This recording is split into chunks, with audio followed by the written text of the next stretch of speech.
오늘의 말씀은 로마서 3장 19절에서 31절 말씀입니다. 이제 율법이 말하는 것은 무엇이나 율법 아래에 있는 사람들에게 말하는 것인 줄 우리가 아노니 이는 모든 입을 막고 온 세상이 하나님 앞에 죄가 있게 하려 함이니라.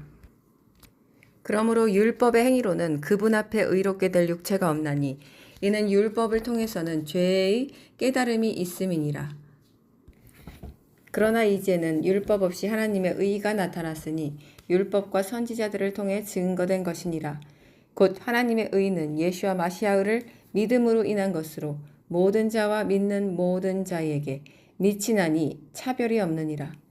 이는 모든 사람이 죄를 지었으므로 하나님의 영광에 이르지 못하다가 마시아의 예수와 안에 있는 구속을 통하여 그의 은혜로 값없이 의롭게 되었음이라. 하나님께서는 그의 피를 믿는 믿음을 통하여 그를 화목제물로 세우셨으니 이는 하나님의 오래 참으심 가운데서 이전에 지은 죄들을 사하심으로 인하여 그의 의를 선포하려 하심이요 곧 이때에 자기의 의를 선포하심은 자기신도 의롭게 되시고 또한 예수를 믿는 자도 의롭다 하려 하심이니라. 그러므로 자랑할 때가 어디 있느냐? 있을 수 없느니라. 무슨 법으로냐? 행위의 법으로냐? 아니라 오직 믿음의 법에 의해서니라. 그러므로 우리는 모든 사람이 율법의 행위들이 없이 믿음으로 의롭게 된다고 단정하노라. 하나님은 유대인들만의 하나님이시고 이방인들의 하나님은 아니시냐? 물론 이방인들의 하나님도 되시느니라. 정녕 할례자도 믿음으로 인하여 의롭게 하고 무할례자도 믿음으로 의롭게 하실 분은 하나님 한 분이시니라. 그렇다면 우리가 믿음으로 율법을 폐하느냐? 결코 그럴 수 없느니라. 우리가 율법을 굳게 세우느니라. 아멘. 우리의 존재는 남자는 흙으로부터 지어졌고 여자는 또 남자의 갈빗대를 취해서 만들어진 존재이죠. 우리는 어떤 특이한 재료로 강력하게 지어진 존재가 아니에요. 흙과 갈빗대 진짜 별것 아닌 걸로 하나님께서 우리를 창조하셨어요. 너무나 나약하고 미약한 존재입니다. 게다가 아담과 하와의 그 죄, 불순종의 죄, 교만의 죄, 그 죄의 원죄 뿌리에서부터 우리는 또 태어났어요. 우리가 깨끗해지고 싶어 해서 깨끗해지는 게 아니에요. 뿌리가 있기 때문에, 인간의 뿌리가. 그러려면 아담과 하와가 하나님께 순종해서 깨끗한 사람들이었어야 돼요. 그럼 우리는 죄인이 아니라 의인으로서 태어났겠죠. 깨끗한 뿌리로. 그래서 모든 인간은 그 누구도 제외할 것 없이 거룩하고 완전하신 하나님의 자녀로는 설 수 없는 상태로 태어나서 거듭나지 못한다면, 물과 성령으로 거듭나지 못하면 그냥 그대로 죽는 거예요. 죄덩이의 상태로 그냥 죽는 거예요. 나약하고 미약하고 무기력하고 죄인 상태로. 그래서 세상에 태어나는 순간 모두 죄의 종입니다. 어린아이니까 아이들이니까 죄가 없겠지? 그런 건 아니에요. 자유의지가 생기기 전까지 그들에게 하나님 기회를 주셔서 유보해 주시는 거지. 그래서 그 전에 아기가 자유의지가 없는 상태에서 그냥 자기 멋대로 이렇게 하는 모든 잘못하는 거에 대해서는 하나님이 죄로 인정하지는 않으시지만 원죄는 있단 말이에요. 원죄는 있어요. 원죄는. 그래서 우리는 모두 죄의 종입니다. 우리의 생각은 그렇기 때문에 이렇게 가만히 있으면 선을 향하면 너무 좋겠는데 가만히 두면 악을 향합니다. 모든 인간은 다 똑같습니다. 똑같아요. 돌을 닦는 중들이나 산속에 있는 사람들과 이렇게 딱 단절해서 깨끗하게 살고 있는 것 같은 사람들이나 다 똑같아요. 모든 사람은 다 똑같아요. 우리는 그리고 감사함과는 거리가 먼 존재예요. 틈만 나면은 불평과 원망과 시비와 입으로 생각을 더럽힙니다. 왜 우리가 이 성경에서도 보면 택한 민족 이스라엘을 보면 알 수 있습니다. 틈만 나면 원망하고 불평하고 감사함을 잊어버려요. 망각합니다. 이게 인간의 존재, 인간의 특성이 성경에 그대로 나와 있어요. 왜 그들은 저들은 은혜도 모르는 것들, 우리도 똑같아요. 우리도 그 상황에 가면은 정말 몇몇 사람들 빼고 여사, 갈렙 몇몇 사람을 빼고는 다 똑같을 거예요. 모두 다 불평하고 원망하고 하나님께 또 감사함을 잊어버린 상태로 살 겁니다. 그리고 남이 아닌 나의 만족과 나의 안락을 위해서 일생을 인간의 모두가 거의 모든 시간을 투자합니다. 나를 위해서. 좀 더 확장되면 내 가족을 위해서. 끝! 없어요. 내 친구까지 절대 안 갑니다. 그래서 남을 이렇게 섬기고 뭔가 베푼다는 거는 아주 극소수의, 이 지구상에서 아주 극소수의 사람만 존재할 뿐, 이 그냥 평범한 세상 사람들에게 있을 수가 없는 일이에요. 상상으로도 해보지 못한 거예요. 상상하는 게 뭐예요? 맨날 내 자식 어떻게 잘 키우냐, 잘 먹이냐, 내 남편 어떻게 잘 될까, 응? 우리 집 어떻게 하면 확장해서 큰 집으로 갈까, 좋은 차 살까. 다 나에 속한 거지. 남을 어떻게 하면 잘 설기가, 잘 섬길까, 어떻게 하면 그 사람들을 도울까, 이런 생각하는 사람들 없단 말이에요. 아주 극소수의 사람들 빼고는. 그래서 하나님은 그 자체로 영광 받기에 합당하신 분이고 그분 자체가 그냥 존귀하신 분인데, 우리는 그 하나님의 거룩한 이름 야훼, 그 이름을 부를 수조차 없는 더럽고 타락한 입을 가지고 태어나서 살아갑니다. 이렇게. 근데 이제 예수와께서 40일 금식을 마치시고 제자들을 부르실 때 어부인 시몬 베드로와 형제 안드레, 또 야고보와 그의 형제 요한에게 이렇게 명령하셨습니다. 나를 따라오라. 내가 너희로 사람을 낚는 어부가 되게 하리라. 이들의 특징은 모두 즉시 순종하였습니다. 즉시. 주님 앞에서 어떤 것을 논하거나 묻지 않았습니다. 주님은 왜 무엇을 보고 이들을 제자로 선정하셨을까요?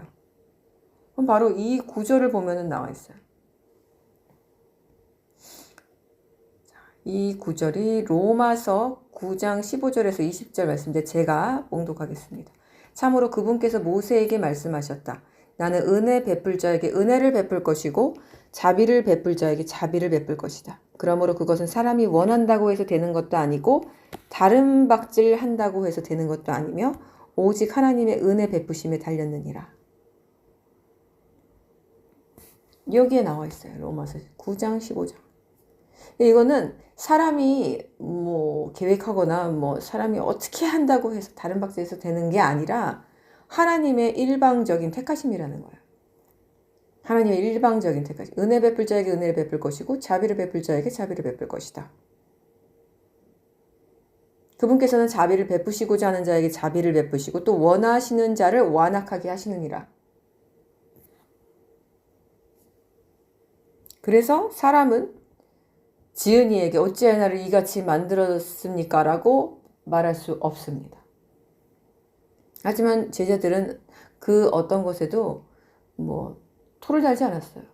그냥 침묵하고 즉시 순종했습니다. 따라갔어요. 그들을 택한 자는 하나님이십니다. 하나님. 그분께서 자비와 은혜를 베풀 자를 택하셔서 그들을 선정하신 것이고 제자로서의 자격 여부를 따지고 심사하신 분이 바로 오직 한 분 하나님이시라는 거예요. 이 모든 결정은 그분에 의해서 정해졌습니다. 그 아버지의 선택에 따라 그 아들 예수와는 순종하셨고 그 순종함에 따라 12제자를 그 가시를 포함하여 택하셨고 부르셨습니다. 예수와께서 자기를 죽음으로 넘길 걸 아는 그 유다를 왜 택하고 싶으셨겠어요? 피하고 싶으셨을까요? 크게 쓴 잔이거든요. 죽음의 잔을 줄 사람인데. 어떻게 유추해 볼 수 있냐면 주님은 마지막 골고다에서 피눈물 흘리면서 이 잔이 지나가게 하실 수 있으면 그렇게 해달라고 간청했습니다. 그 십자가의 그 끔찍한 무게를 아셨고 피하고 싶어 하셨어요. 인간이기 때문에. 그러나 유다를 택하신 건 그래서 예수아가 아니라 바로 성부 아버지 하나님이셨어요. 십자가를 지게끔 한 장본인 유다. 왜냐하면 그 아들을 제물로 삼아 인류를 모두 구원하려고 태초부터 계획하셨던 것은 아버지의 계획에 의해서였거든요. 예수아의 계획이 아닙니다. 예수아는 아들은 거기에 동참한 겁니다. 그래서 아들이 스스로 제물이 되려고 작정하고 이 세상에 내려온 것이 아니라 이 모든 것을 먼저 계획하신 아버지 뜻에 따라 순종하여 내려온 것입니다. 그래서 성부, 성자, 성령의 모든 질서가 있습니다. 이 12제자를 부르신 것은 그래서 아버지에게 있었다는 것. 아들은 순종한 것. 모든 걸 순종하셨죠. 아들은. 택한 민족 이스라엘만 부르도록 임명받았기에 그 신적 능력을 이방인에게는 행하시지 않으셨습니다. 그분의 능력은 충만했고 모든 사람을 사랑하고 모든 사람을 긍휼히 여기셨지만 아버지 뜻에 순종하기 위해서 철저한 바운더리 안에서만 그 성령의 능력을 행하셨습니다. 그래서 그들이 이제 아들이 부를 때에 인간들은 또 그 명령에 겸손히 따랐습니다. 아버지가 아들에게, 아들이 인간에게. 그래서 이 믿음의 사람들과 이 믿음이 없는 사람들의 차이를 우리가 알아보자면 바로 주님 앞에서 명령하실 때 그 순종의 태도, 순종의 문제가 딱 내 앞에 있었을 때 그들의 태도를 보면 알 수 있습니다. 태도를 보면 알 수 있어요.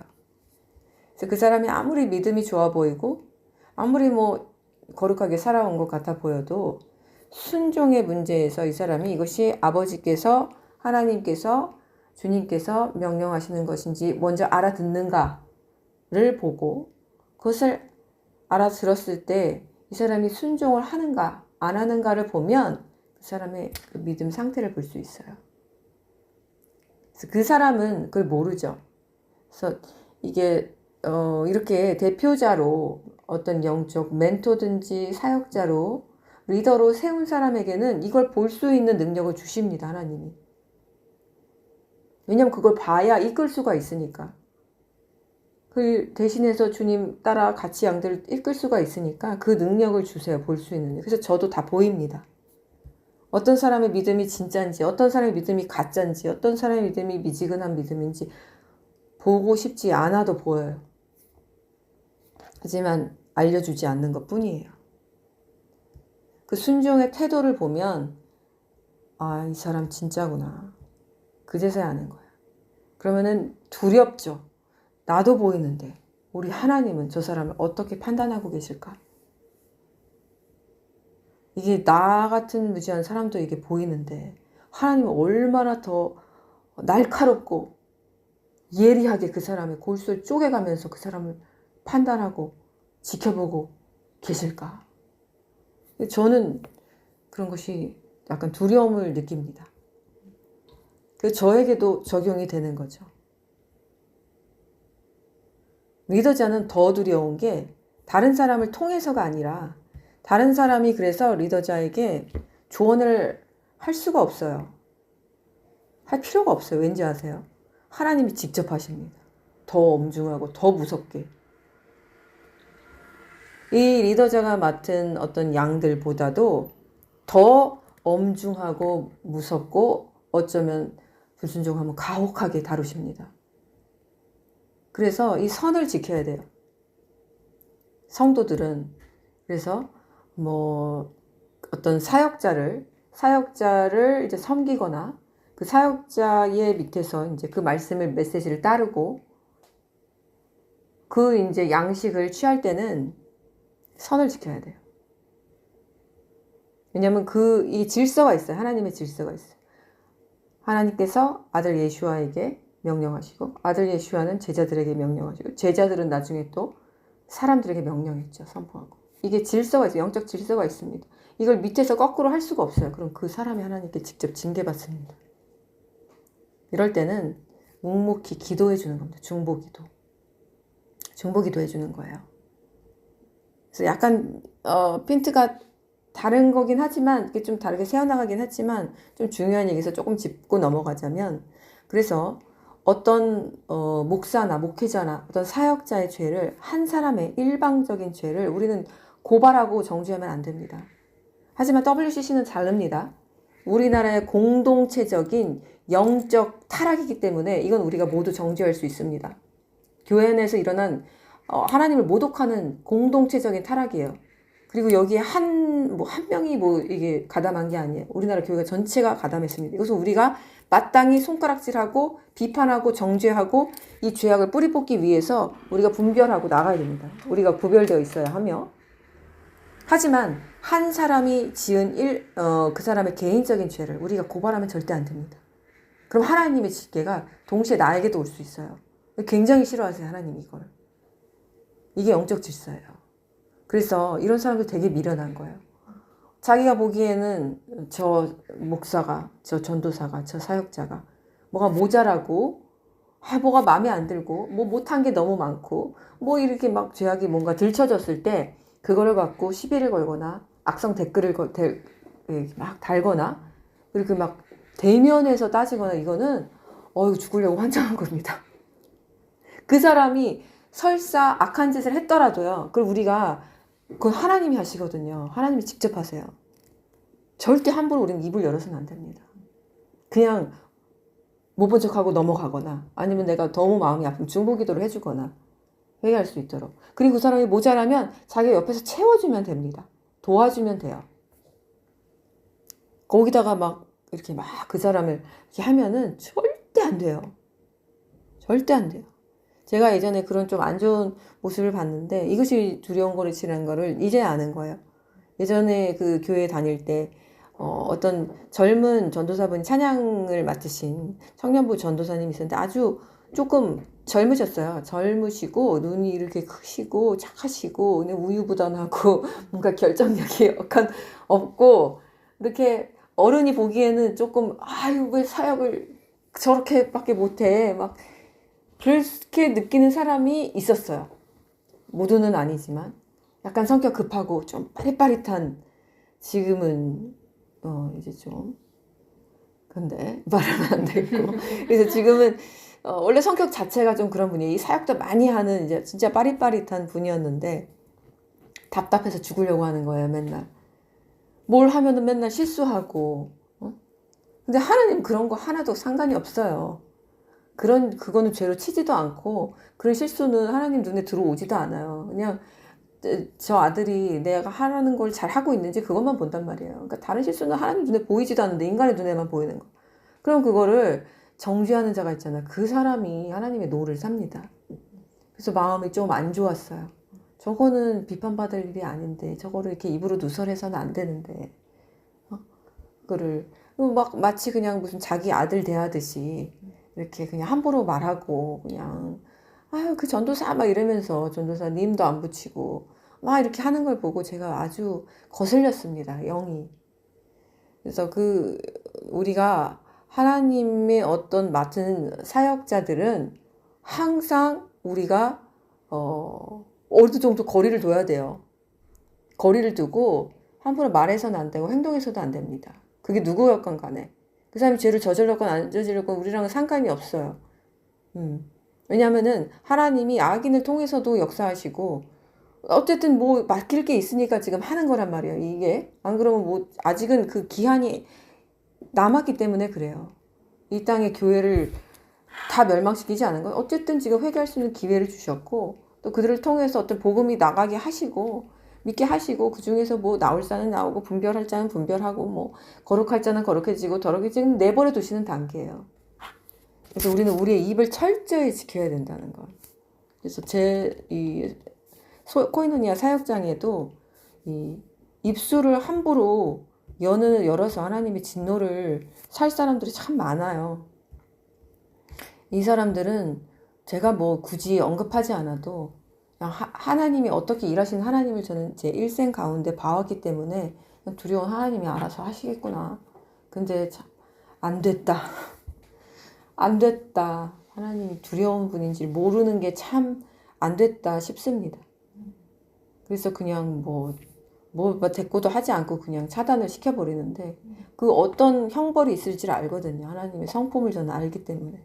그래서 저도 예전부터 그런 일이 없어요. 저는 이단은 아예 피하고, 이단에 가서 딴지 거는 사람들 굉장히 무식한 겁니다. 거기 왜 가요? 갈 필요가 없습니다. 우린 더러운 곳은, 아닌 곳은 갈 필요가 없어요. 거기에 뭐라고 막 논쟁할 필요도 없어요. 뱀하고 논쟁해서 뭐합니까? 마귀하고 왜 논쟁을 해요? 마귀는 내쫓거나 우리가 피해가야지. 그래서 우리가 입을 굳이 열어야 하는 것은 기도할 때, 하나님께 영광 돌릴 때, 말씀을 가르칠 때, 복음을 선포할 때 외에는 입을 열 필요가 없습니다. 그런 쓸데없는 것에. 사람을 축복하는 것 이외에는 열 필요가 없어요. 그래서 이걸 잠시 짚고 넘어가고, 많은 사람들이 이게 온라인상에 안 보이니까 그냥 이 지옥의 문을 활짝 열고 그냥 자기의 입이 지옥의 문이 여기 있는데 활짝 열고 그냥 그 악한 불을 활활 타오르게 여기 쏘고 저기 쏘고 이러고 다니는 걸 봐요. 그거 자신이 다 그대로 지옥에서 봤습니다. 입을 함부로 이렇게 열어서 그 악한 말들을 내뱉은 사람은 상대가 악하든 선하든 상관없이 자기의 죄값을 자기가 받아요. 근데 연만큼 받아요. 그래서 악성 댓글 단 사람들이 있죠. 사람들의 뭐든지 막 다니면서 세상 사람들도 악한 댓글 다닌 사람들 있죠. 그것이 칼날로 돌아올 거예요. 지옥에서는 수없이 날카로운 그 면도칼과 식칼과 회 뜨는 칼들이 그 사람의 몸을 잘게 끊임없이 자릅니다. 왜냐하면 이 말은 칼과 같거든요. 말은 검이에요. 사람을 살리기도 하고 죽이기도 합니다. 그래서 검인데 이것이 지옥에 가면 그 사람을 그렇게 죽입니다. 그 사람의 몸을 난도질합니다. 그래서 자기가 한 만큼 그렇게 난도질 당하는데 한 번이 아니라 영원히 난도질 당하면 피를 철철 흘리며 죽고 살고를 반복하게 됩니다. 두려운 줄 알아야 돼요. 우리가 우리의 입술을 절대로 신중히 열어야 되고요. 논쟁하지 말 것, 사람들이랑. 논쟁을 일으킬 것 같은 질문도 하지 말 것. 그런 질문조차 하지 말 것. 모르면 하나님께 물어봐요. 아니, 성령님이 가장 우리의 최고의 선생님인데 왜 논쟁을 이렇게 싸움을 일으킬 것 같은 질문을 왜 하고 다닙니까, 사람들이? 그 안에 마귀가 하는 짓이에요. 그 안에 마귀가. 다시 돌아가서. 그래서 이 믿음, 아까 믿음이 있는 사람들과 없는 사람들의 차이에 대해서 말했는데 이 믿음의 정의에 대해서 말해볼게요. 믿음이란 무엇이냐? 로마서 8장 2절에 있습니다. 이는 예수와 마시아흐 안에 있는 생명의 성령의 법이 죄와 사망의 법에서 나를 해방시켰기 때문이라. 이것을 믿는 것을 믿음이라고 합니다. 이것을 믿는 것이 믿음이에요. 다른 거 믿는 게 아니에요. 마시아의 예수 안에 있는 생명의 성령의 법이 죄와 사망의 법에서 나를 해방시켰다. 이것을 위해서 주님이 그렇게 무참하고 비참하고 난도질 당하면서 십자가에서 처형되신 것입니다. 이것 주시려고 믿기만 해라. 그러면 모든가 구원받는다. 그래서 십자가의 복음을 듣고 예수를 나의 구주를 선언하고 시인해서 물과 성령으로 침대받아서 주의 사람으로 변화했다면 그 다음부터는 이걸 영으로 굳게 믿는 거예요. 우리는 복음을 듣기 전에도 하나님 안으로 들어갈 수 있는 그 어떤 자격도 없었고요. 그 이후에도 새로운 자격이 갑자기 생겨난 게 아니에요. 우리의 자격은 다시 말하면 우리의 의입니다. 우리에겐 여전히 구원받은 이전이나 이후나 우리의 어떤 자격도 의도 존재하지 않아요. 우리에게 새롭게 이제 존재하는 것은 우리가 맞는 예수와 구주 되신 그분의 신격, 그분의 인격, 능력, 그리고 그분의 의뿐입니다. 그분의 의를 믿는 거예요. 이것을 믿을 때 우리가 아닌 하나님께서 우리에게 없던 의로운 자라는 그 칭호를 자격을 부여해 주시는 것입니다. 부여받는 거지 제가 스스로 판단해서 자격이 있네 없네 저 사람 자격이 있네 없네 한 게 아니란 말이죠. 그러나 그러니까 이 자격을 받았는지 안 받았는지 우리는 모두 정확하게 알아볼 수는 없습니다. 왜냐하면 세상에는 진짜 같은 거짓말쟁이가 너무나 많기 때문에 그렇습니다. 이 자격을 부여받지 않았음에도 세상과 양대를 걸치면서도 하나님 이름을 부르고 하나님 복음을 매끄럽게 전하는 전도자들도 아주 많이 있습니다. 그래서 많은 전도자와 사역자들이 하나님으로부터 이런 자격도 부여받지 못한 상태에서 즉 믿음의 사람으로 살아가지도 않으면서 옛 죄성과 죄악을 청산하지도 않은 채 스스로 자기가 의로운 자라고 칭함받았다고 착각하면서 살아가는 경우가 많습니다. 이 생명의 성령의 법이 죄와 사망의 법에서 나를 구원했다. 이 믿음을 굳게 가진 사람의 특징은 겸손이 있습니다. 겸손합니다. 왜? 나에게서 온 자격이 아니거든요. 나에게서 나온 의가 아니에요.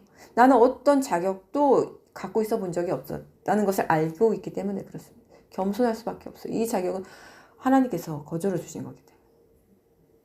그래서 모든 사람이 죄를 지었으므로 하나님의 영광에 이르지 못하다가 예수와 마시아에 있는 구속을 통하여 그의 은혜로 값없이 의롭게 되었습니다. 그래서 제자들은 겸손했습니다. 직업이 어부였어요. 맨날 그 물고기 비린내 나는 거 만지는 사람들인데, 아니 메시아가 오셔가지고, 하나님 아들이라 세례 요한이 와서 그분이 메시아라 말씀하신 그분이 오셔서 자기를 부를 때 의아해하지 않았습니다. 스스로 자격 여부를 따지지 않았어요. 아니 왜 저를 부르셨습니까? 아니, 저는 어부인데요. 이런 말 안 했다는 거예요. 저는 무식한데요. 이러지 않았어요. 주님 앞에 즉시 겸손히 순종하였습니다. 그들은 아마 이전부터 하나님을 신실하게 섬겨오고 믿어오던 유대인들이 틀림없습니다. 그 마리아도, 그렇죠? 그 마리아도 하나님이 그 특별하게 지정하셔서 그 영혼이 깨끗하니까 메시아 예슈아를 그 안에 잉태하게 하셨어요. 그렇죠? 사람들이 우상으로 만든 것이지 그 마리아는 깨끗한 여자였어요. 그래서 이게 신실한 자를 부르실 때 주님은 나는 너를 이런 자격으로 너를 택하였으니까 너는 나에게 나오라 이렇게 말하지 않으셔요. 그들의 의의가 없기 때문에 그래요. 행위로는 그 누구도 의인이 될 수가 없습니다. 너가 이렇게 나한테 해왔고 그래도 이렇게 3년간 나를 섬겨왔고 이렇게 죄를 안 지었고 네가 이렇게 했으니까 내가 너를 부를게 이렇게 안 하신다니까요.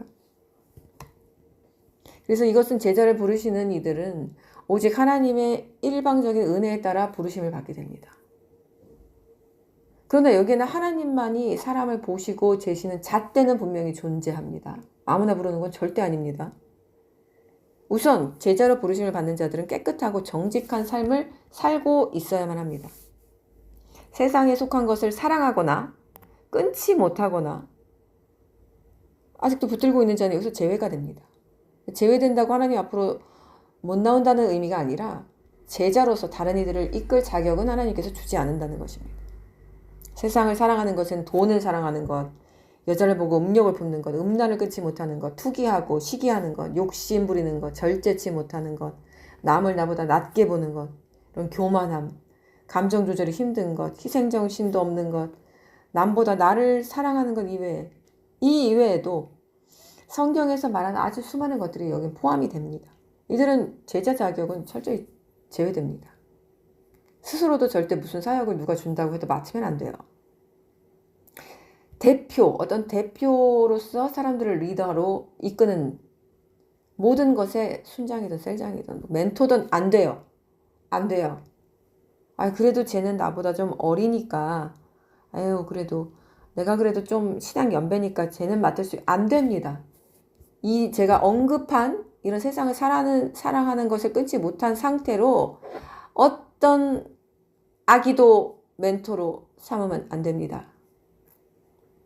예전에 코이노니아에 그런 성도분이 있었어요. 여자 성도분이.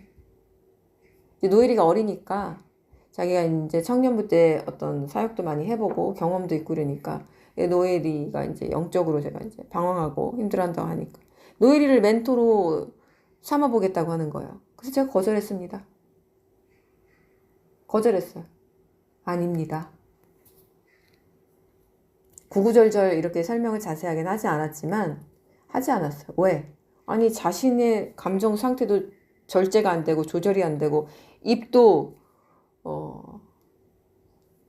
이게 어쩔 땐 하나님을 찬양하다가 어쩔 땐 하나님을 저주했다가 불평했다가 불만해 이 수십 번 롤러코스터를 사는 사람이 누구를 멘토를 삼겠다는 거예요. 누구를 이끌겠다는 거예요. 안 돼요. 개미 한 마리도 못 이끕니다. 그래서 이 자체로 너무 어이가 없었고 와, 참 자기 자신을 너무 모르는구나. 너무 모르는구나. 저 교만하면 어찌할꼬. 제가 그랬습니다. 속으로. 그래서 하나님은 아십니다. 이 12제자들이 세상에 보기에는 무식하죠.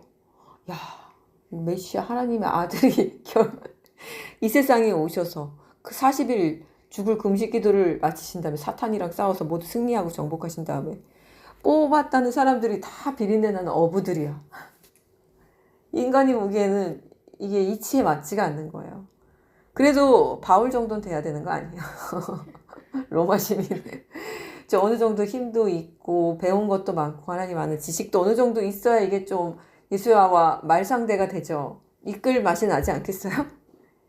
그런데 이 무식한 어부들이 맨날 눈 뜨면 뭐 하겠어요? 물고기 잡으러 나가겠죠. 하루 왼쟁이 물고기하고 싸우다가 집에 들어와서 물고기 먹고 자고 물고기와 생활하는 사람들이에요.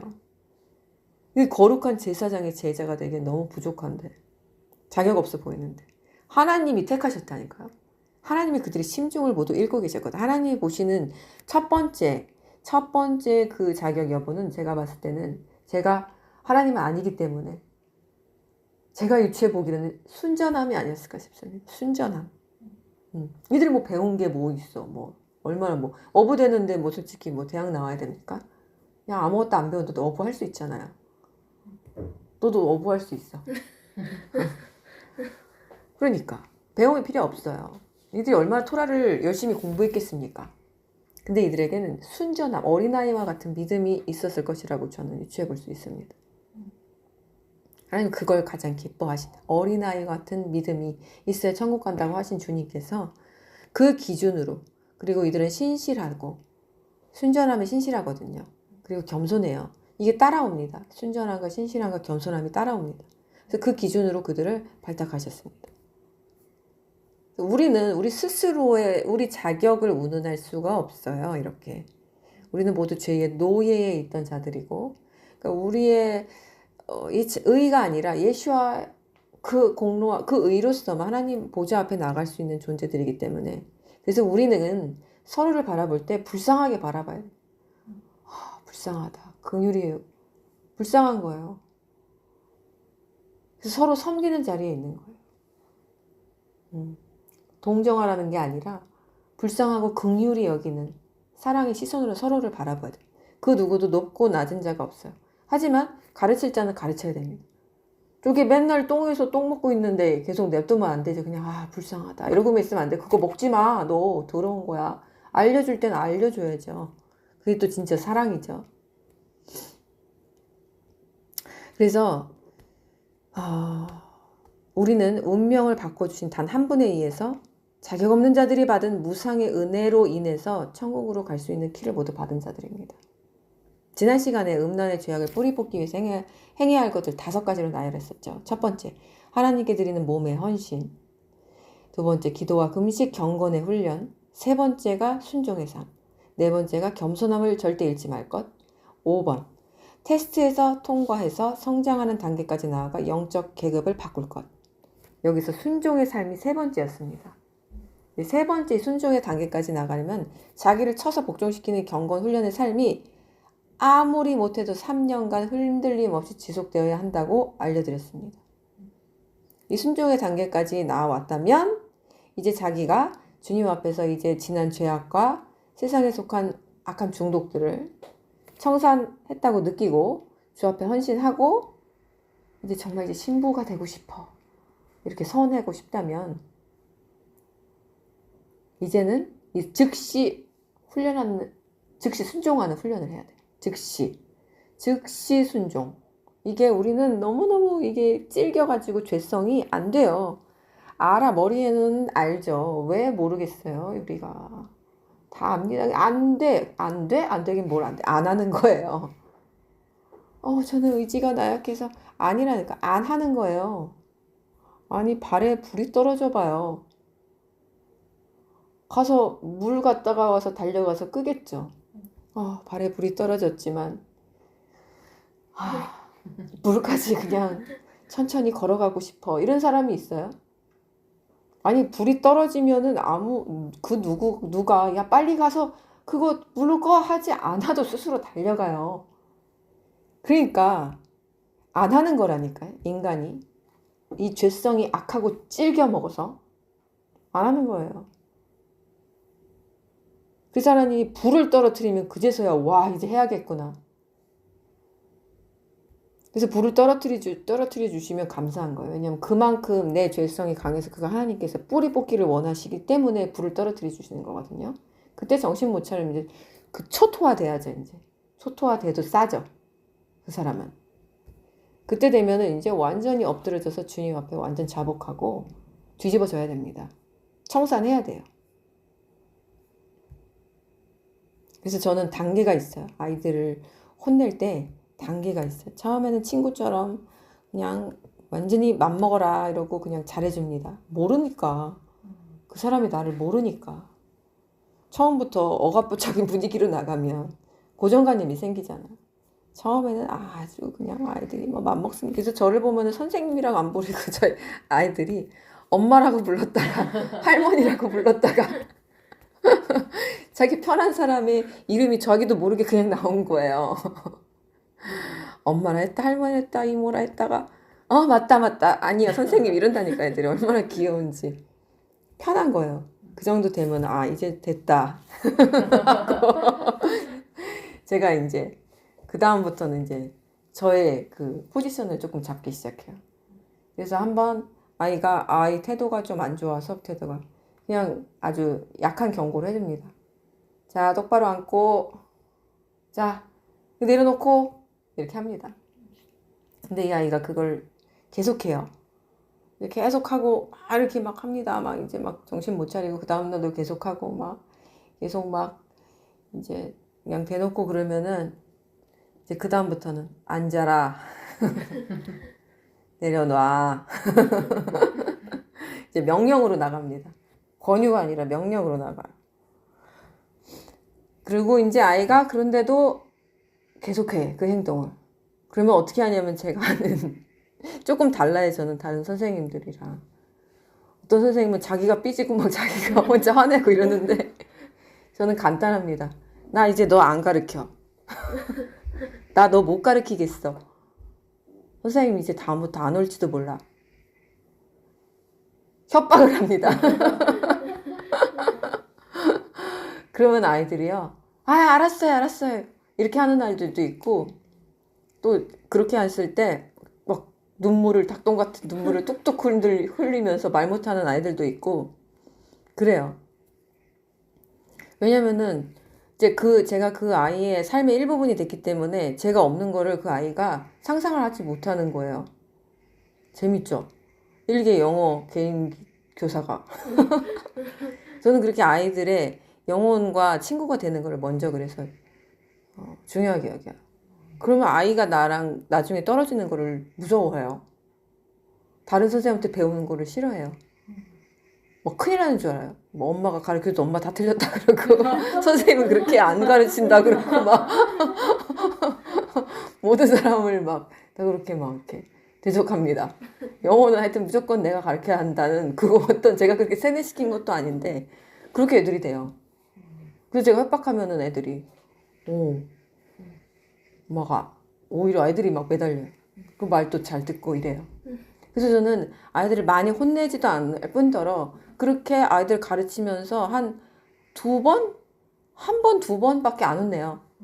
그렇게 한번 세게 혼나고 나면 그다음부터 애가 그 선을 넘지를 않아요. 딱 그 선을 지켜요. 선생님이 진짜 만만하고 좀 그래 해 보였는데 그냥 엄마 측이 그렇게 만만한 대상을 봤는데 아니구나. 한계가 있구나. 선생님 이러면 진짜 나 안 가르치러 오겠구나. 그래서 그런 거예요. 하나님이 근데 이래요. 하나님이 인격적이시기 때문에 우리에게 처음부터 너 이제 내가 영원히 내쳐버릴 거다 이렇게 안 한다니까요. 처음에는 약한 경고, 권면, 사람의 충고, 가르침으로 옵니다. 말을 안 들으면 이제 우리의 삶을 조금씩 흔들기 시작해요. 환경이 흔들려야 얘가 말을 좀 움직이니까. 그래서 흔들려야 우리 지진 흔들린 몸이 흔들리잖아요. 그래서 지진을 일으킵니다. 우리 삶에 조금씩. 근데 약한 지진이 2점 몇, 3점 몇. 못 느껴요, 얘가. 조금 이게 근데 영적으로 민감해지면 느끼거든요. 작은 진동도 느껴요. 그러니까 말을 안 들어 계속. 그러니까 5.0. 나중에는 안 되겠다. 무너뜨려 버려야겠다. 이러면은 이제 7.0. 터키 대지진처럼 이렇게 무너뜨리는 거예요. 이때까지 가는 사람들은 미련하기 그지없어서 무너져도 쌉니다, 진짜. 이미 하나님께서 경고를 많이 주셔요. 그래서 우리가 이런 것들을 영의 귀로 알아듣는 훈련을 해야 되는데 즉시 순종이 굉장히 두렵습니다. 하나님께서 이렇게 약하고 친절하게 말씀하시니까 조금 이렇게 나도 좀 이렇게 미뤄도 되겠지? 천만의 말씀. 천만의 말씀이에요. 하나님의 말씀은 무조건 즉시 순종이고 두려운 줄 알아요. 하나님이 우리에게 잘해줄 때나 못해줄 때나 인내하실 때나 그렇지 않으실 때나 우리는 하나님 두려운 분이라는 것을 반드시 인지하고 선을 넘으면 안 돼요. 미루면 안 돼요. 그래서 우리의 이 믿음은 이 믿음 해왔지만 이 믿음이 진짜 믿음으로 가기까지는 한참 걸립니다. 이 로마서에서 이 바울이 아까 우리에게 알려준 로마서 8장 2절에 마시아 예수 안에 있는 생명의 성령의 법이 죄와 사망의 법에서 나를 해방시켰다고 자유를 선포했지만 이게 실제 내 삶을 완전히 이렇게 통치하는 데까지는 이게 금방 되면 얼마나 좋아요. 근데 믿음으로 선포했기 때문에 이제 시작된 거예요. 그 믿음의 싸움이 시작한 것 뿐이에요. 된 거 하나도 없습니다. 착각하죠 사람들이. 그래 이 믿음이 있으면 난 천국 가는 거야. 천만의 말씀. 절대로 그렇게 호락호락한 삶이 아니에요. 믿음의 삶은. 선포했으면 이제 싸움이 시작됩니다. 이전에 막 그 득실득실 나에게 붙어있던 내 주변에 있던 악한 마귀 사탄 귀신들이 총공격해 옵니다. 어디 네가 지키나 보자. 그걸 해방시켰다고? 해방됐나 한번 보자. 아주 흔들어 봐요. 그리고 하나님이 그걸 테스트로 여기십니다. 그래서 사탄이 막 참수하고 막 이 난리를 피우려고 이걸 합법적으로 하나님이 하게 하세요. 왜? 하나님도 보셔야 되거든요. 욥처럼. 보셔야 되기 때문에 그래 가서 해라. 하지만 목숨만은 건드리지 마라 이런다니까. 누구에게? 우리 모두에게요. 욥의 이야기는 욥이 뭐 거대하고 위대한 어떤 사람이 아니에요. 우리의 이야기입니다. 욥의 이야기는. 그 사탄이요. 하나님께 오늘도 가서 참수하면서 제가 저를 했는데 저 하나님 믿을 수 있겠습니까? 저거? 제가 저 모양으로 있는데 하나님 저게 진짜 해방된 상태입니까? 그럼 하나님이 허락하십니다. 허락하세요. 이제 그때부터 시작된 거예요. 그래서 이 믿음의 싸움에 계속 죽을 때까지 종결되는데 그래도 어느 쯤에서 끝나냐면은 어느 쯤에서 그래도 이게 그 치열한 싸움이 어느 정도 일단락됐냐면은 이것을 내가 행위로 증명했을 때 이 믿음의 선포를 행위로 증명했을 때 그때 마귀들이 힘을 잃어요. 그때 마귀들이 힘을 잃는 것이지 내가 입으로만 백날 1000번 만번 되뇌이고 시간 맞춰 기도문처럼 뭐 다 같이 모여서 그렇게 믿음으로 선포한다고 되는 것이 아닙니다. 그 믿음의 선포 뒤에는 그 사람의 신실한 순종의 삶의 행위가 밑받침되어 있어야 해요. 그런 사람들이 모여서 선포하고 기도할 때 마귀들이 벌벌 떨고 무너지는 현상이 일어나는 거예요. 그렇지도 않은 사람들이 행위로 증명해 보지도 않은 사람들이 순종도 안 한 사람들이 야 하나님이 두세 사람 모여서 기도하면은 다 들어주신다 그랬어 이러고 모여서 열심히 기도한다? 안 됩니다. 하나님이에요. 하나님이 인간이 아니야. 어떤 것에 속지 않으시고 기만당하시고 봐주는 게 없습니다. 하나님은 철저한 야훼 하나님이에요. 누가 기도하느냐에 따라 그걸 들어주시고 안 들어주시는 거지. 그래서 그 다음에 행위가 뒤따라야 되는데 그래서 로마서의 말씀을 잘못 해석하면 믿음만 있으면 가만히 있어도 천국 간다로 잘못 해석해서 오히려 지옥으로 아주 급행열차를 타고 들어갈 수 있습니다.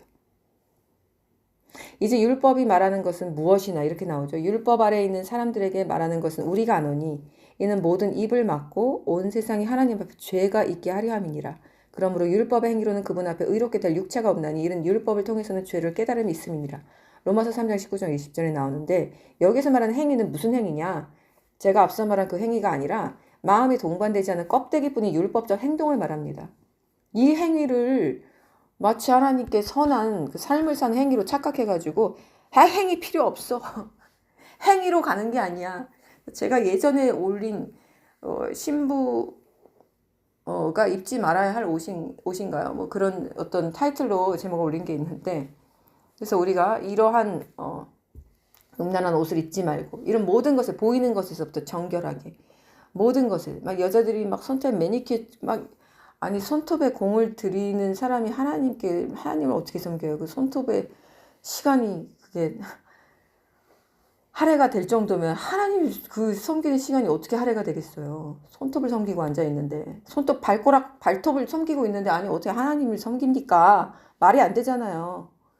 그래서 그거 칠하는 시간 빼고 하나님을 찬양하고 경배하는 시간으로 바꿔야죠. 이게 온전한 거 아니에요? 그래서 여기서 말하는 이 행동은 바리새인이 남에게 보이기 위한 금식, 시끄러운 기도, 그리고 율법적 제사들을 말합니다. 이건 사람에게 칭찬받기 위한 그런 어떤 욕구, 자아를 만족시키기 위한 그러한 행위들이에요. 이것을 율법의 행위라고 지정했고 이것으로는 우리가 의로운 존재가 될 수 없다고 로마서에서는 가르치고 있는 것입니다. 착각하면 안 돼요. 인간은 뭐 여기 붙이면 뭐 코걸이 저기 붙이면 귀걸이인데 절대적으로 구별됩니다. 우리의 믿음은 행위로 증명됩니다.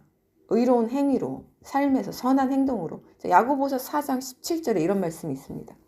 그러므로 선을 행할 줄 아는 사람이 선을 행하지 않으면 그것이 그에게 죄가 된다. 이렇게 말씀하셨습니다. 선을 아는 자가 행치 않을 때 그걸 죄라고 명하신 거예요. 그러니까 이 선을 아는 자가 행치 않으면 그걸 죄라고 명시했어요. 무서운 말씀이죠. 야, 행위로 가는 게 아니야. 이랬다가 큰 코 다치는 수가 있습니다. 죄라고 합니다. 죄라고. 선을 알았으면 행하라요. 그래야지 우리의 믿음과 의가 하나님이 보시는 예수와를 통한 의가 완성되는 것입니다. 예수와가 다 이루셨으니 우리는 그냥 떨어지는 값만 먹으면 돼. 이러한 심보는 절대로 천국에 이르지 못합니다. 그래서 이것이 상반된 말씀이 아니에요. 야고보서, 로마서 이게 뭐 상반된 말씀인가? 아니에요. 성경은 창세기부터 계시록까지 모두 성령의 감동에 의해서 사람을 도구 삼아서 쓰여진 것이에요. 우리에게 모두 가르치는 말씀이에요. 그래서 로마서 행위는 율법만을 지키려고 하는, 결국 시선이 하나님이 아닌 나에게 향한, 나를 만족시키고 나를 의롭게 만들려는 겉만 선해 보이는 행위들을 말하고, 야고보서 행위는 말씀을 드렸다면 반드시 행해서 순종함을 이뤄야 하는 행동을 말합니다. 근데 이 사탄의 친구나 노예가 된 사람들은 이 힘든 성경 말씀에 순종을 할 수가 없기 때문에 앞서 말한 그 행위로 구원받는 것이 아니다. 이 구절을 아주 잘 써먹습니다. 그래서 누구보다도 이 말씀에 의지해서 막 입에 침을 튀겨가면서 막 논쟁하고, 그리고 속으로는 자기의 더럽고 추악한 죄악을 가리려고 안간힘을 씁니다. 그래서 로마서에서 강조한 믿음, 구주 예수와를 믿는 믿음으로서만이 의롭게 된다는 이 단계에서 이제 이걸 우리가 믿음으로, 생각으로, 마음으로 받아들였다면 이제 더 나가야 하는 게 순종함에 이르는 단계예요. 근데 이 단계에서 많은 사람들이 이런 엉뚱한 말로써 자신을 부르신 구주 예수와를 거절하는 것을 봅니다. 이런 엉뚱한 말이 어떤 말인지. 예수와는 아무나 지나가는 개나 소나 막 더러운 거 입고 더러운 거 먹는 아무 사람들한테 가서 따라오라 하지 않으세요. 어느 정도 훈련받을 자격이 되는 자들 추려서 부르십니다. 하지만 그럼에도 두 가지 반응이 일어나죠. 한 부류는 즉시 순종하는 부류, 한 부류는 자신의 처지와 환경에 따라 막 핑계를 대면서 보류하는 부류가 있습니다. 그런데 여기에서 이 후자보다도 더 어처구니 없는 미련한 거절하는 부류가 있어요. 바로 뭔데? 이것이 바로 우리가 주님 앞에서 절대로 금기된 말로서 그 누구도 뱉어서는 안 되는 말이 이것입니다. 이건 너무나 교만한 발언이고 주님 앞에서, 하나님 앞에서 범죄하는 말이며 더 나아가 주님의 보혈을 모독하는 발언도 됩니다. 바로 이것입니다. 주님께서 아들아, 딸아, 내가 나와 같이 이것을 해줄 수 있겠느냐 이렇게 물으실 때에 그가 이렇게 대답하는 겁니다. 이렇게 대답하는 것입니다. 주님, 저는 자격이 없어서, 자격이 없기 때문에 그것을 할 수가 없습니다. 그 부탁을 들어드릴 수가 없어요. 왜냐하면 주님 아시잖아요. 저는 자격이 없기 때문에 그렇습니다. 이 말을 동일한 의미로 다시 해석해서 들려드리겠습니다. 주님, 저는 주님의 보혈의 능력을 믿지 않습니다. 주님께서 이루신 희생의 제사로 단번에 끊으셨다는 그 저주를 믿지 않습니다. 주님, 저는 주님을 주님이라고 부르지만 주님의 살아계심과 주님의 전지전능하심을 믿지 않습니다. 그래서 저는 당신이 아닌 제가 판단한 저의 상태를 믿습니다. 그래서 당신의 명령을 거절합니다. 이 말과 동일한 겁니다.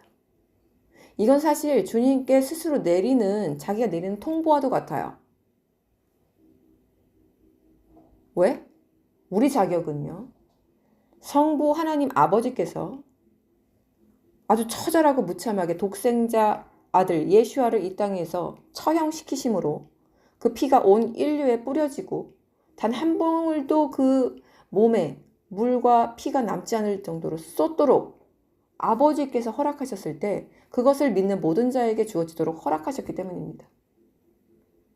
그래서 우리의 자격은 우리가 운운해서 주어지거나 박탈되는 것이 아니라 오직 우리 주 예수와 마시아의 예수 그리스도의 살아계심과 보혈의 권세와 그 사랑과 은혜를 믿는 자에게 성령 하나님께서 우리 성부 아버지께서 주시는 것이기 때문에 그렇습니다. 그래서 그 자격으로 우리는 천국에 계신 아버지께로 나갈 수 있게 되었고 완전히 사방으로 막힌 어두운 영적 담이 무너져 내려서 살아계시고 거룩한 우리 아버지 음성을 들을 수 있게 된 거예요. 바로 그 아들의 희생, 그 사랑 때문에 말이에요.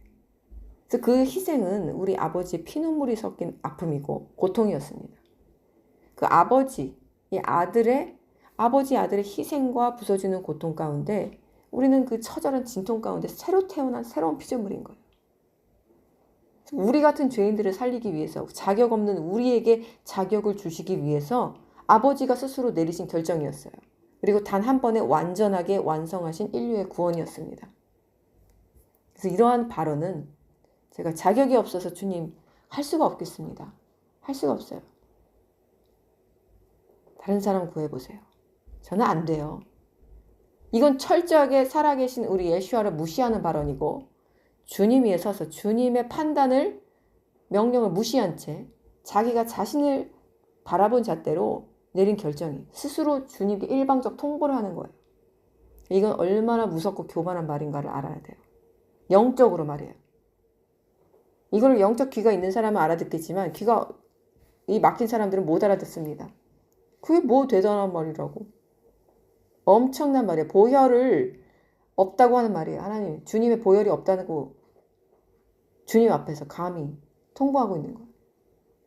구원을 완전히 무마시키는 발언입니다. 자격은 자기가 자기 스스로 주는 게 아니에요. 아버지께서 주신 거예요. 무엇을 통해서? 아들의 완전한 희생을 통해서. 이미 주셨습니다. 주신 걸 없다고 하는 거예요.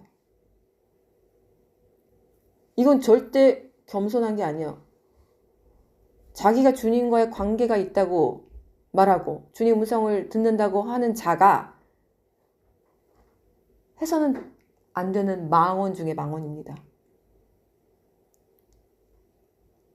아니 진짜 이런 말을 할 사람들은 따로 있어요.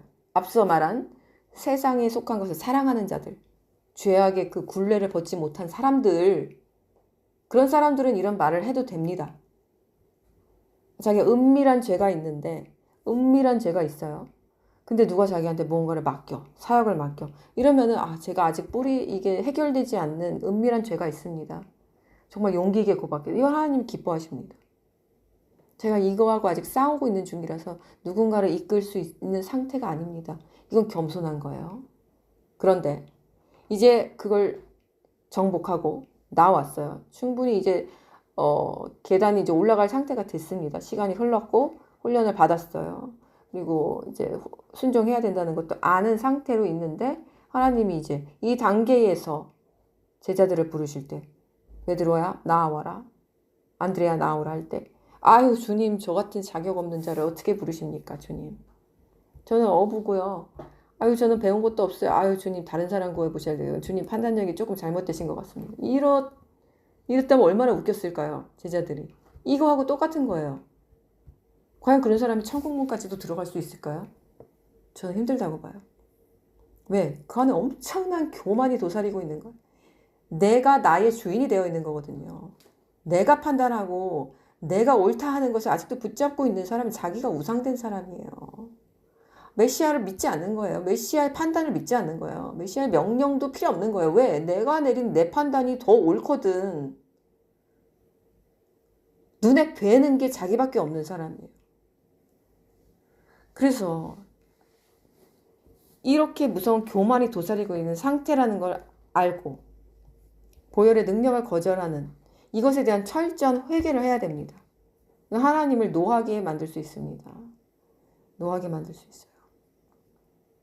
그래서 우리의 대답은 주님 앞에 제자로 부르실 때 나와 이것을 함께 해주겠니 할 때 즉시 순종. 주님, 저는 자격 없지만 오직 당신의 십자가의 피의 구속의 은혜로 제가 여기 섰습니다. 은혜를 베풀어 주신, 자비를 베풀어 주신 주님의 공로와 사랑 앞에 이제 저를 드립니다.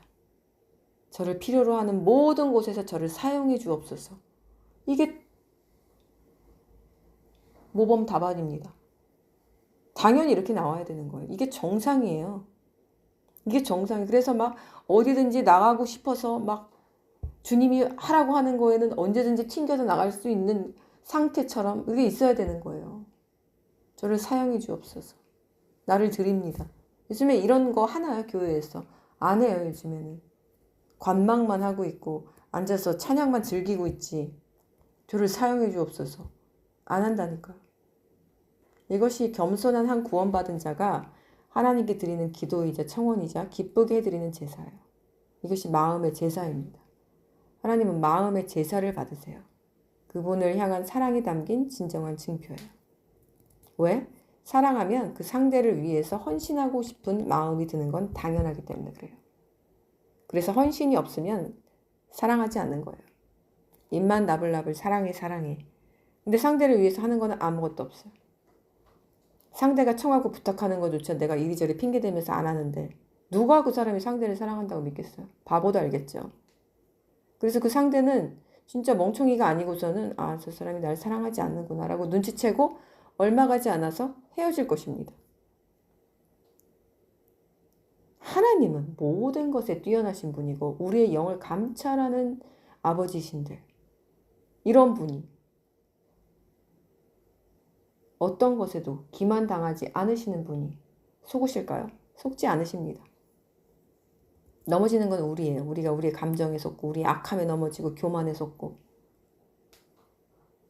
그래서 이제 무상으로 자격 없는 자가 은혜를 받아서 누렸다면 그 단계는 순종함으로 아버지를 기쁘게 해드리는 삶으로 전진하는 것, 계급이 이동하는 것입니다.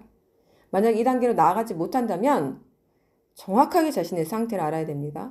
하나님과 주님과 성령과 이어지지 못한 채 어디에선가 끊긴 철로에 서서 멈춰있는 트레인의 상태, 영의 상태인 것을 알아야만 합니다. 앞으로 가고 있지 않은 거예요. 근데 가고 있다고 착각해요. 아닙니다. 끊긴 철로에서 멈춰 있어요. 고장난 트레인처럼, 고장난 기차처럼. 나아가지 못하는 거예요. 전진 아니면 퇴보. 멈춰 있는 거야. 잠시 쉬는 거야. 없어요. 그런 것이. 영의 단계에는. 그 멈춰진 고장난 철로에, 끊겨진 철로에 서 있는 그 기차 안으로 수십 마리의 군대 마귀가 들어갑니다. 이전보다 더 악한 상태가 됩니다. 자, 그래서 이것을 명심하시고 하지만 또 우리가 교회 질서를 세울 때, 공동체 질서를 세울 때는, 헌신자를 세울 때는 반드시 우리가 자격을 따져야만 합니다. 남들을 섬길 대표자로 세울 때 모든 사람에게 덕을 끼치는 자야만 하기 때문에 죄에 속해 있는 사람을 장로나 집사로 세우는 것은 말씀에서 철저히 어긋납니다. 지금은 세상이 너무 타락해서 동성애자도 막 목사로 세우는 지옥의 서막을 우리가 보고 있죠. 그래서 만약에 내가 악한 과거의 중독과 회개치 못하는 죄악으로 이게 자유하지 못하고 남에게 자유를 선포하기도 좀 그렇고 사랑하는 것이 너무 힘들고 희생은 내 옷이 아니야 이러고 자기 막 이중성이 너무 느껴지고 살아계심이 믿겨지지 아니하고 보혈도 믿지 않는다면 이러한 사람은 어떤 작은 공동체나 작은 모임에서조차 대표자가 되어서는 안 됩니다. 안 돼요. 이럴 때 누가 자기의 사역을 맡긴다면 겸손히 거절해야 합니다. 이것이 온당하고 정직한 것입니다. 그리고 오히려 하나님 앞에서 하나님이 주신 도움의 은혜를 받게 됩니다. 자기가 해결되지 못한 죄악으로 인해 남을 인도할 수 없음을 아는 것은 겸손이고 이것이 자신을 아는 것입니다. 하지만 말씀드렸듯이 충분한 어떤 경건 생활을 하고 있고 세상 상하기 싫어. 옛날 그 죄도 너무 싫어. 가치도 결별했어. 한 표 때밖에 없어. 난 주님만으로 살아갈 거야. 이런 삶을 지켜내고 있다면 주님이 사람을 통해 주시고 환경을 통해 주시는 그 어떤 명령에도 즉시 순종하고 복종해야 합니다. 그렇지 않다면 멈춰 있게 됩니다. 그리고 이것을 주님의 음성으로 분별해내지 못하는 사람들은 아직 들을 귀가 없는 거예요. 주님 음성과 사람 음성을 구별할 수 없는 상태로 성장하지 못한 단계에 있는 것입니다. 성령께서 저에게 어떤 것들을 시키시거나 이럴 때 그 사람이 너무 기가 막히게 정말 찰떡같이 알아듣는 사람이 있는가 하면, 그리고 자기 것을 취하는 것이 있는가 하면 이렇게 밀어내는 사람들이 있어요. 사람의 소리로 착각하는 사람들이 있습니다. 근데 한 번은 그럴 수 있는데 그것이 계속되면 결국엔 그 사람은 주님에게서 떨어져 나가는 것을 제가 보았습니다. 보았어요. 2명의 예를. 그냥 사람의 소리로 듣는 거예요. 그리고 성령의 소리는 어디서 바람 타고 하늘에서 내려오는 줄 알고 착각을 하는 거죠. 자기의 뭔가 비전과 꿈으로만 나타나는 줄 알고 착각하는 거예요. 제 소리를 사람의 소리로 알아듣는 거예요. 그래서 경히 여기더라고요. 발전이 없습니다. 영이 맨날 거기서 다람쥐 쳇바퀴 돕니다. 죄에서 죄악, 죄에서 죄, 죄에서 죄. 자기 나, 내 문제. 여기서 걸려 넘어져서 나오지 못하는 걸 봤습니다. 그런데 제가 말씀을 전하면, 말씀을 제가 이제 한 3년간 전해왔는데 이것을 받고 찔림이 있다고 고백하는 거예요. 어떤 사람은. 그런데 너무너무 찔리고 너무 이게 날카롭고 비수같이 꽂히는데도 너무 달다는 거예요. 이 말씀이. 너무 달아요. 이거 성령의 사람의 고백입니다. 성령이 그 안에 내주하시는 거예요. 그래서 이 음성을 사람의 음성으로 듣지 않고 성령님이 나에게 하는 음성으로 듣고 나의 악한 암덩이를 그 즉시 말씀이 들어가는 즉시 성령의 불로 파내서 치유가 되는 거예요. 즉시 파내고 치유하고 회복까지. 그러니까 단 거예요. 그런데 성령이 내주하지 않은 사람들은 이 성령의 검이 들어갈 때 찌르기만 해요. 아파가지고 죽으려고 그럽니다. 그래서 죽자 사자 손가락질하고 삿대질하고 인간의 음성으로 듣기 때문에 변화는커녕 더 악해지더라고요. 악성 댓글 다는 사람들이죠. 마귀가 그 안에서 진을 치고 있기 때문에 들어갈 수가 없는 거예요. 성령의 검이 들어갈 때 마귀들이 안 나갑니다. 왜? 그 마음의 자세 자체가 안 돼 있고 성령이 계시지 않기 때문에. 그래서 아프기만 한 거예요. 찌르기만 하는 거예요. 이 말이. 근데 성령이 내주하시는 분들은 말씀이 너무 검과 같이 날카롭지만 너무 달다고 합니다. 왜? 회복이 되니까. 나의 암덩이가 나갔으니까 회복이 되니까 이제는 평안이 오는 거예요. 너무 상반된 반응과 극과 극의 고백이 나옵니다. 제가 메시지를 전할 때는. 한 사람을 권면하고 꾸짖고 인도를 할 때도 너무 극과 극의 반응이 일어나요. 한 사람은 즉시 회개, 즉시 순종, 즉시 돌이킴이 있는가 하면 한 사람은 겉으로만 한 척하고 뒤돌아서서는 앙심을 품습니다. 네가 나한테 이랬지. 성령님이 하실 건데 네가 나한테 이랬지. 사람이 한 것처럼 결국엔 성령님이 그 사람 떠나가는 걸 봤습니다. 두려운 거예요. 두려운 거예요.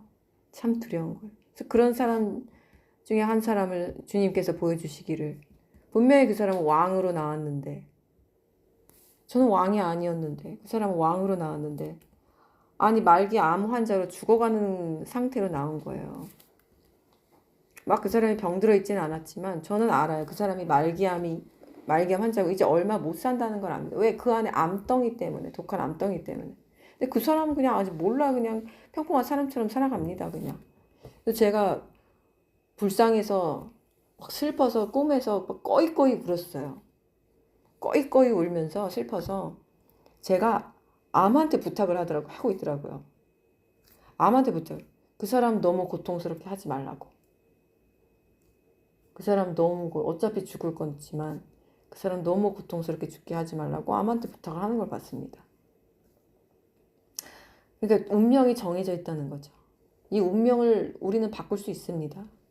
주님 앞에 즉시 통회하고 참회하고 즉시 순종해서 내 삶을 지금 당장 발에 불이 떨어진 즉시 물로 씻으면 회복이 됩니다. 근데 한 척만 하는 것이 문제예요. 한 척만 하는 것이 100%가 안 되는 거예요. 98% 했죠? 2%를 타고 다시 들어옵니다. 진치고 있던 그 마귀가. 99%만 했죠? 1%를 타고 들어옵니다. 전복당해야 돼요. 하나님 앞에. 자, 마무리 짓겠습니다. 그래서 우리는 항상 제가 겸손한 자가 되십시오. 항상 강조하는데 이 정말 겸손한 것의 의미는 자기의 위치를 아는 것입니다. 당신의 위치는 어디입니까? 아직 죄의 단계에서 헤어나오지 못하고 방황하는 단계입니까? 그렇다면 속히 죄를 끊고 내 발이 불에 떨어졌구나. 이제 난 지옥으로 가는구나. 이젠 긴박하게 여기고 이제는 목숨 걸고 싸워야죠. 이제 거룩한 순례자의 무리에 합류하도록 목숨 걸고 싸워서 승리해야 합니다. 그리고 또 이제 죄에서 승리하고 주님 오심을 기다리며 세상과 담을 쌓고 이제 이전 것은 다시네. 오직 말씀에 의지하여 살아가고 있습니까? 그렇다면 주님의 음성을 바람 소리에서조차도 들을 수 있는 영적 민감함을 먼저 키우십시오. 이것은 오직 성령 충만함과 자아 부인에서만 키워질 수 있습니다. 이 영적 민감력은 살아계신 하나님과 우리를 결부시키도록 하고 만물에서부터 하나님의 크신 사랑과 자비를 느껴지도록 합니다. 그래서 모든 것으로부터 충만함을 느끼게 합니다. 감사가 떠나지 않도록 합니다. 하늘의 기쁨을 유지하도록 돕습니다. 영적으로 민감함이 있어야 됩니다. 이것이 있어야 악한 정죄와 권세를 물리치는 성령의 능력도 구하게 됩니다. 아, 내가 이러면 나 죽겠구나. 민감하니까 아는 거예요. 사탄의 정체가 폭로될 수 있게 하는 것이 민감함입니다. 영적 민감함. 그래야 성령께 매달리게 됩니다. 그 능력을 구하게 돼요. 그래서 오직 성령 충만함으로 자아를 부인하고 주님이 명령하신 이전부터 나를 사용하소서. 주님 빚으신 목적대로 온전하고 완전히 이 땅의 미랄로 사용해 주옵소서라고 서원하십시오. 그리고 주님은 인격적인 분이기 때문에 스스로 그러한 마음이 있는 자를 찾아가시고 그러한 자에게 은혜를 알지도 못하는 사람의 은혜까지 뺏어서 떠벌려 주시는 분입니다. 아, 쟤는 줘도 소용없구나. 그 사람의 것을 빼앗아 갑니다. 그래서 더 이전보다 악한 지경으로 간다는 것이 그거예요. 은혜를 주어도 모르는 사람 그 정도만 계속 유지하게 두시지 않으신다는 거예요. 빼앗아서 그러한 자격이 있는 자에게 더 주십니다. 그래서 이 사람은 넘치고 넘쳐서 충만해서 생명의 강이 다른 사람에게까지 가도록 만드십니다. 그래서 이 헌신함이 없는 세대, 입으로만 주님의 거룩한 이름을 나불거리는 이 세대, 머리로만 그냥 율법을 통째로 외우고 아는 세대, 우리가 이 참담한 세대에 살고 있지만 나만큼은, 당신만큼은, 우리만큼은 그런 세대를 따라가는 그런 자가 아닌 주님이 부르실 때 즉시 순종해서 제사장의 자리로 즉시 나아가는 그런 마음의 제사를 드리는 사람이, 그 한 사람이 우리가 되어야겠습니다. 기도하겠습니다. 주님, 오늘 가르쳐 주신 우리가 실수도 아닌 이 망언을 하는 것들에 대해서 주님께서 가르쳐 주셨습니다. 주님께서 보혈을 이 땅에 부어주시고 그 누구에게나 이제 승리를 선포하고 아버지께로 나아갈 수 있는 권세와 능력을 주셨건만 우리가 우리 스스로의 자격을 운운하면서 주님 앞으로 나아가지 않는 것이 나가기 싫어서 순종하지 않는 이런 악한 모습을 보일 때가 너무나 많았습니다. 이제는 주님의 우리에게 부탁하시거나 우리에게 청하실 때 우리가 그것을 이 둔감하여서 악하여서 죄성 때문에 이 막힌 담 때문에 알아듣지 못하는 일이 없도록 도와주시고 성령 충만함, 오직 성령 충만함을 위하여 우리가 날마다 고군분투하며 아버지께 매달리고 구하고 또 아버지께 그런 마음의 제사를 드리는 한 사람 한 사람이 되었게 도와주시옵소서. 우리 사랑의 구주 예수와 마시아의 이름으로 기도합니다. 아멘.